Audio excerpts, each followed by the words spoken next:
Hello, and welcome to the Nerdy Photographer Podcast. I'm your host, Casey Fadgett. If you haven't been listening lately, things have changed a little bit, and in addition to providing you with entertaining photography-related podcast episodes, I'm also currently on a series of adventures with the crew of the starship Fibonacci. Right now, we're sitting in the spaceport, and I'm having a drink with our mechanic, Hamdo Bain. Greetings! We're just waiting around for some parts to show up to fix the ship. Hey, I've got some pretty sweet hyperdrives that just fell off a cargo ship. You're looking to upgrade? Well, I don't know if... Wait, what? What did you say? Oh, nothing. We'll get back to that in a little bit. Just a little later. Hey, oh, Fibonacci, what was that noise? F2.0 and Golden Hour are trying to find the scotch you and Hamdo brought on board. Ha ha, silly android. That scotch doesn't leave my side. Fill her up, Hamdo? Don't mind if I do. Rule of 3 RDS. Who are we talking to on the podcast this week? Fred. Zorn. Excellent. Fred is a man who wears many hats, and most of them he knitted himself. In this episode, he and I are going to play a little game I like to call Real or Bullshit. More on that after the break. So, Hamdo, tell me more about these hyperdrives.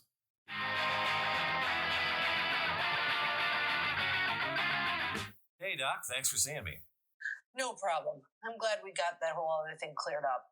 Yeah, I have to say, you scared me pretty bad when you told me I only had 6 months to live. And you would have.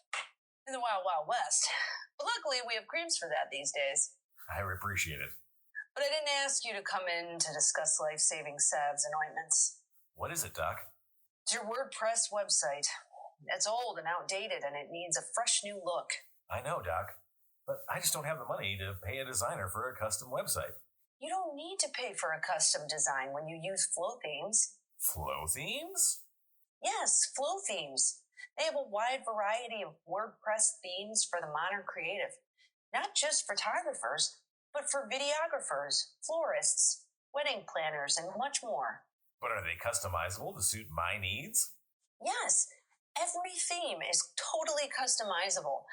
Flow Themes has even launched a new line of Flex Themes, which allows you to customize your website further than ever before while maintaining a cohesive, professional-looking theme. Where can I get one, Doc? Go to nerdyphotographer.com/recommends/flow-themes to learn more and see what they have to offer. Thanks, Doc. I really appreciate it. Good. But now we're going to need to talk about what's wrong with your uvula. My uvula? What is it? It's a small teardrop-shaped piece of soft tissue that hangs down in the back of your throat, but that's not important right now.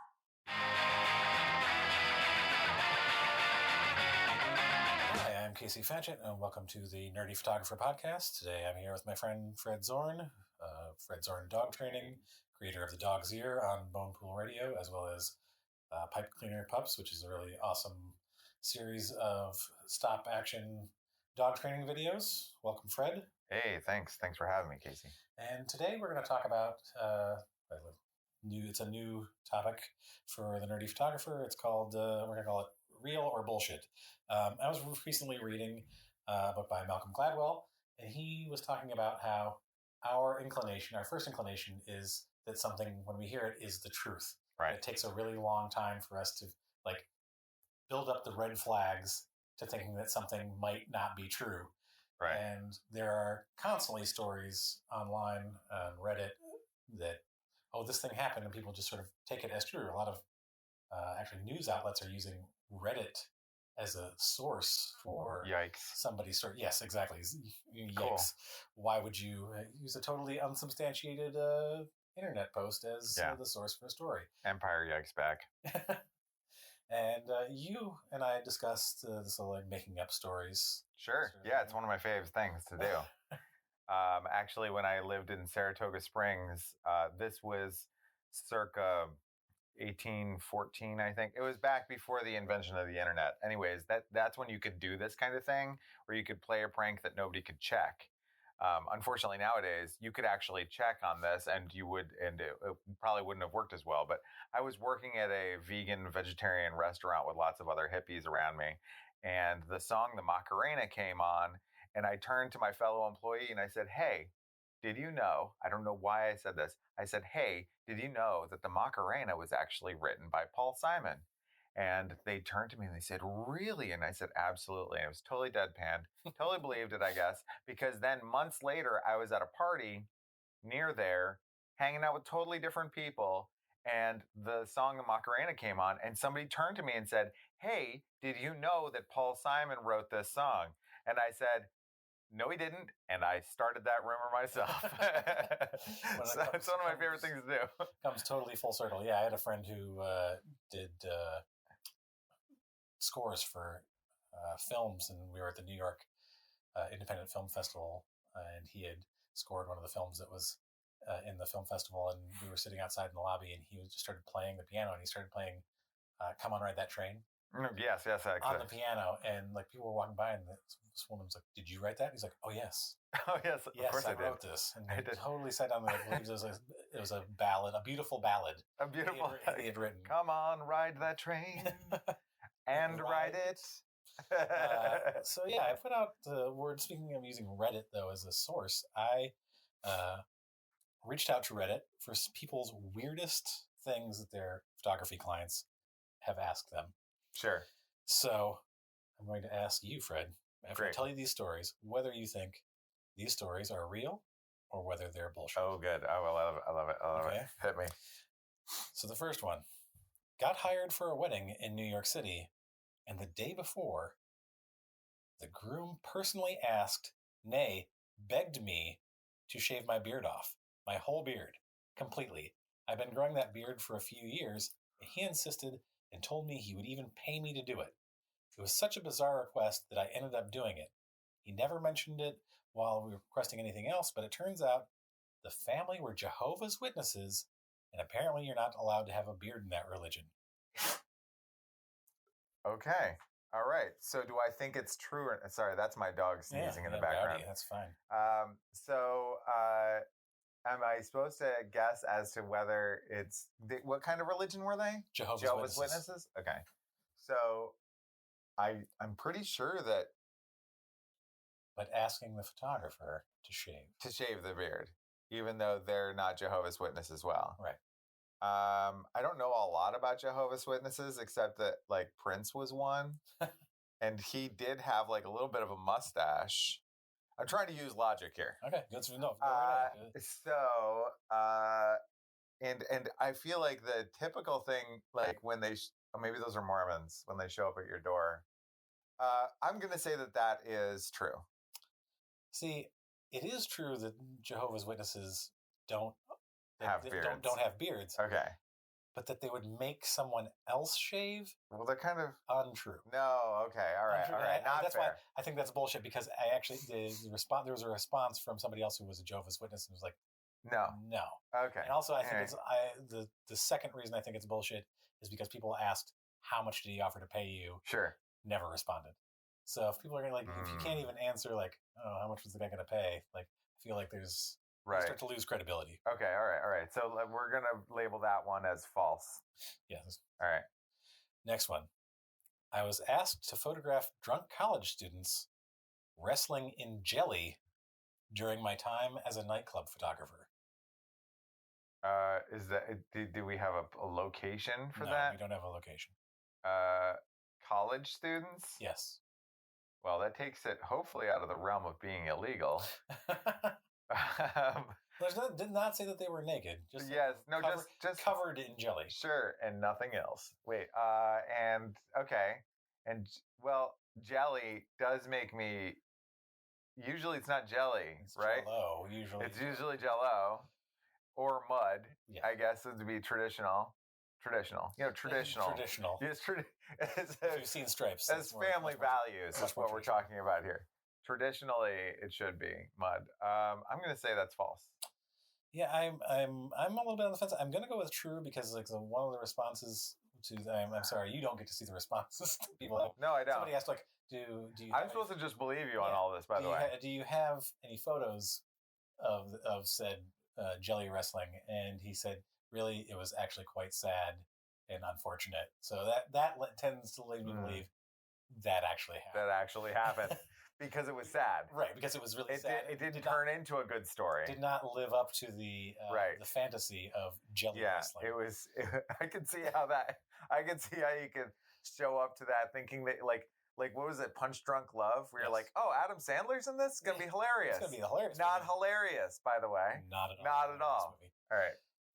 All right. So next, I recently did a series of portraits and candids in a law office. They wanted somewhat casual shots around the office, no backdrops or anything. 3-day shoot, lots of people. At the end of the shoot, one of the partners approaches me and says, I hope you're not taking photos with the books in the background. Law offices don't use books anymore. We want to look modern. The problem is, this particular 3-story law office's walls are lined with bookshelves. Nice, good, perfect. Thought this one through. I don't know how offices work. I was just talking to my wife about this the other day, and I'm like, I feel like everybody else understands better how offices work than I do, because like I don't work in an office at all, or like around other people in an office anyway. So I have no context for knowing whether this is true or not, but I'm going to guess that it is true. I'm going to say it's true too, because A, like law offices always have like tons of books.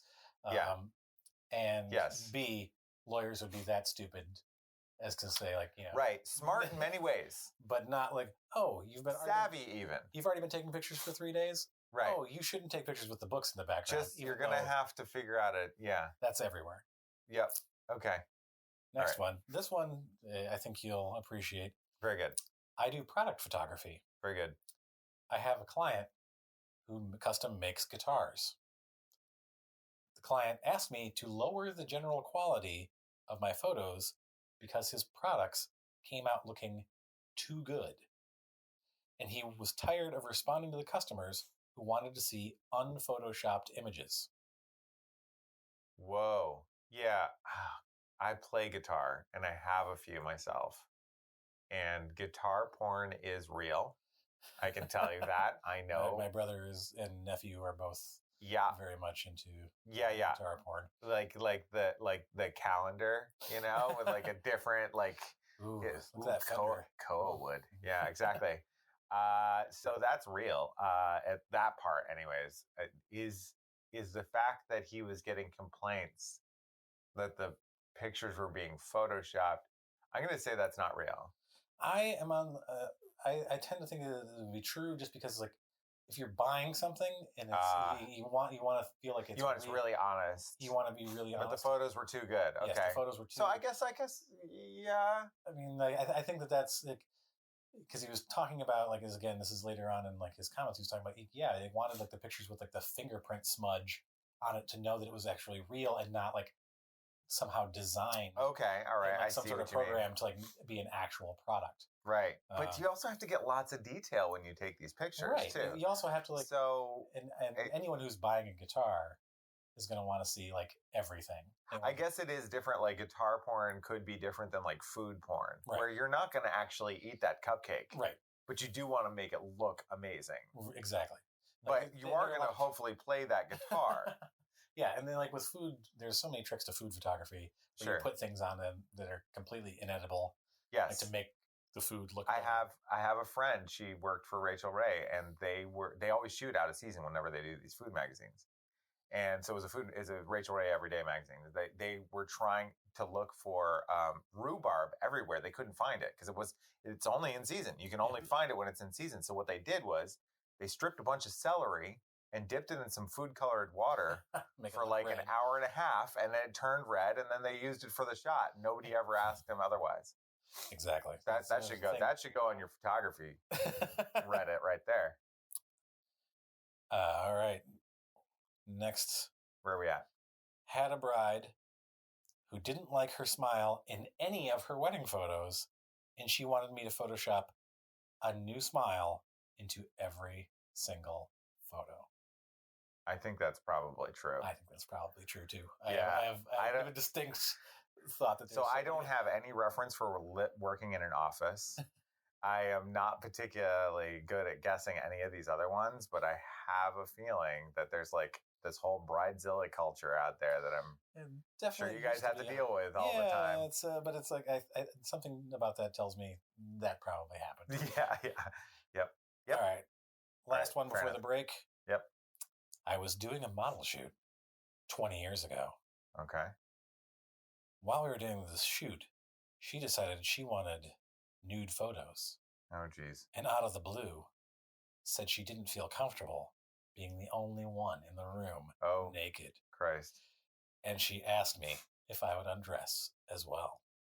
That sounds like a letter posted to a Penthouse magazine. Long time reader, first time writer. Yeah. No, yeah, exactly.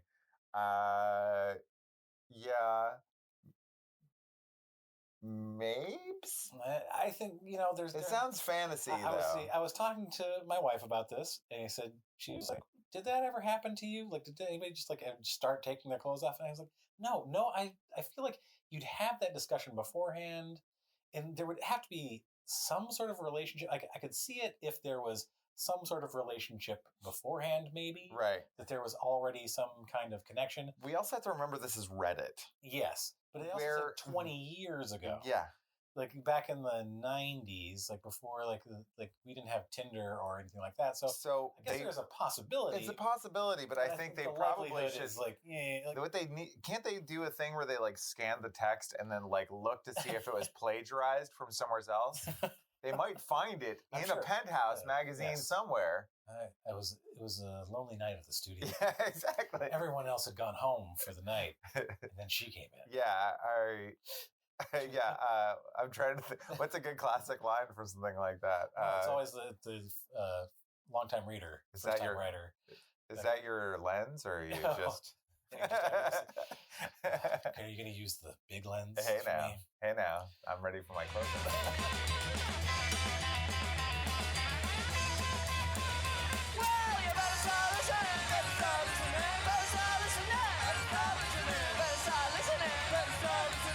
AF 2.0, why don't you tell the audience what time it is? And now for my favorite part of the show. What's that say? Useless information. This is always death. So, after the invention of the telephone, Alexander Graham Bell wanted people to say, ahoy, when they answered the phone. Thomas Edison, on the other hand, wanted people to say, hello, and by 1880, hello had won out. But that is why Mr. Burns says, ahoy hoy, when he picks up the phone on The Simpsons. That's ridiculous. It is. It's pretty ridiculous. So that's why Monty Burns is, 150 years old, apparently. Sure, of course, yeah. And so, all right, so then what would the chocolate chip cookies be then? Chips hello. Chips hello, yes, exactly. I could really go for some chips hello, thank you. Yes. Pick up the phone. I don't know what that says about me, but that's the first thing that I thought. You call them up on the phone when they say, ahoy, you go, pardon me, do you have any chips hello? Chips hello. That's great. Yeah, it's Is that what I said the first time we did this conversation? I don't know. The first time we had this conversation, which was, 3-4 months ago? Yeah, 3 years ago, or 3 or 4 years ago. In COVID time. In COVID time, it was at least a decade. Yeah, exactly. When the first time I said this to you your response was, if you steal a Tesla, is it called an Edison? Ah, yes, exactly. Right. Wow, I was much funnier back then. This is what time and pandemics will do. Yeah. Listen, I went from a very high-end product, a Tesla, to basically shitty cookies. To really shitty cookies. Yeah. Probably way below, any Keebler product. Yeah, no, this is a Nabisco product. I think it has it's I mean, let's think about it. Keebler or Nabisco, which has a better like logo? Like, what is Nabisco? What is that thing supposed to be? Like an antenna? Like an antenna or something? It's some sort of insect. Yeah, it's really weird. It doesn't make any sense. It looks like somebody was trying to do like the male-female sign and then got confused halfway through it or something. They just folded up a paperclip. Yeah, they said this thing, I guess. And then that's gonna be our logo. Cool. Somebody slipped something in the coffee room today. That's just some guy who was supposed to put it together who really had no idea what was going on. He's just like messing around in the meeting with his like paperclip and like folding it around or doodling on his piece of paper. Like, so Mike, did you come up with the logo? And he's like, yeah, this thing. Yeah, this is it. This will work totally. Mike, he's a genius. Keebler have elves, Mike. And you just, what is this? Don't worry about it, man. It's just going to go. It's going to work. It's going to work. It's totally going to fly. Yeah, it's totally going to fly.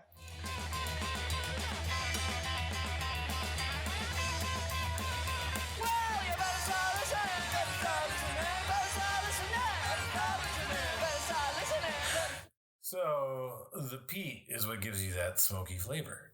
But wherever it's distilled, you really can't go wrong with a single malt scotch. That's tasty. Pour me another one. Easy there, girl. This 3RDS unit of yours seems a little beat up. You want a new one? Not on your life. That little droid and I have been through a lot together. That is smooth. Swing low, sweet chariot. He's a bass. It appears you are drunk. I've had a few Chardonnays. What of it? Thank you to Fred Zorn for being our guest. Fred is the host of an internet radio show called The Dog's Ear, which broadcasts from bonepoolradio.com at 9 a.m. Sunday mornings.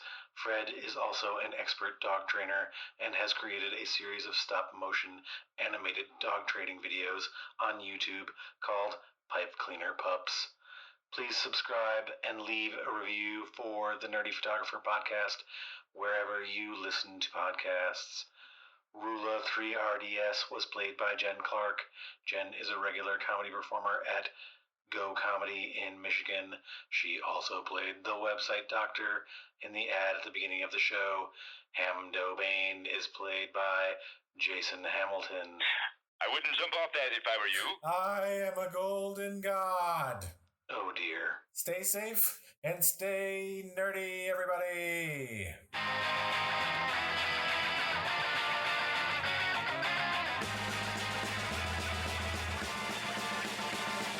Who's that coming back to town? You better start listening. Who's your heartbeat beating about? You better listen.